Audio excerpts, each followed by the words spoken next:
کوکاف میں ایک پرستان تھا۔ اس پرستان میں بہت خوبصورت پریاں رہتی تھیں۔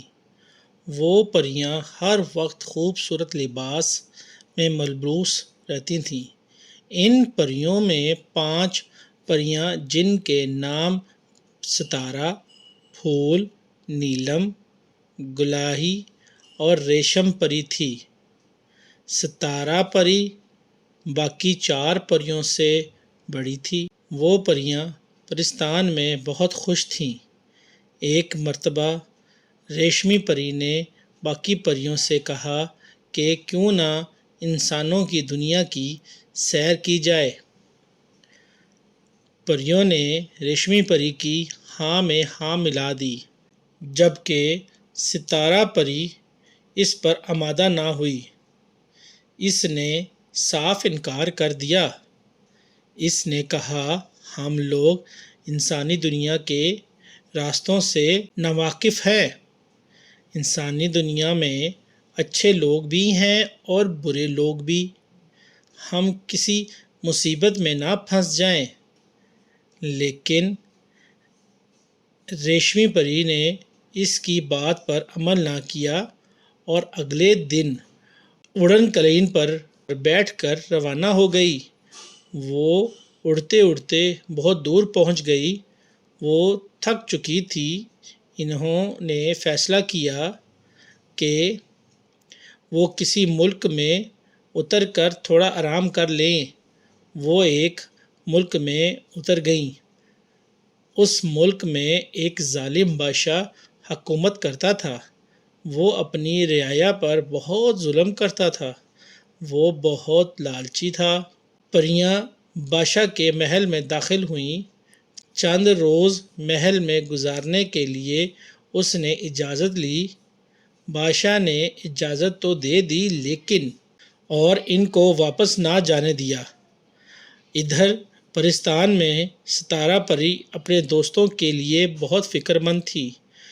اس نے کوہ کاف کے بادشاہ بزرگ سے بات کی۔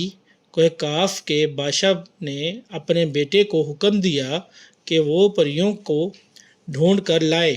بادشاہ کے بیٹے کے پاس ایک چراغ تھا۔ وہ چراغ اس کو ہر چیز کے بارے میں بتا دیتا تھا۔ چراغ نے اس کو پریوں کے بارے میں بتا دیا۔ بادشاہ کے بیٹے نے کچھ سامان ساتھ لیا اور اپنے سفر پر چل پڑا۔ اس نے اس ملک میں جہاں وہ بادشاہ حکومت کرتا تھا اعلان کروایا کہ جو شخص پریوں کو اس کے حوالے کر دے گا تو وہ اس کو کوکاف لے جائے گا اور کوکاف کا بادشاہ بنا دیا جائے گا اور اس کی شادی پرستان کی ملکہ سے کی جائے گی۔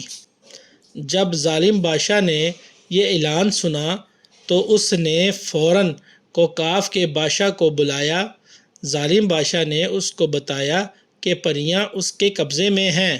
شہزادے نے کہا کہ ان کو کوکاف کے بادشاہ کے حوالے کر دیں اور بادشاہ کی دی ہوئی یہ سوغات کھا لیں۔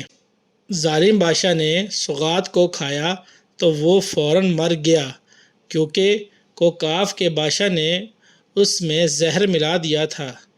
پریاں بہت خوش تھیں۔ وہ لوگ فوراً پرستان پہنچے۔ ستارہ پری پریوں سے مل کر بے حد خوش ہوئیں۔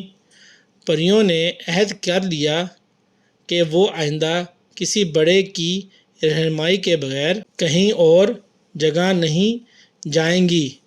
اور ادھر ظالم بادشاہ کے مرنے سے رعایا بہت خوش تھی۔ لائک کریں، شیئر کریں، کمنٹ کریں اور سبسکرائب کریں۔ Please subscribe my channel, press the bell button, like and share. Thank you for watching.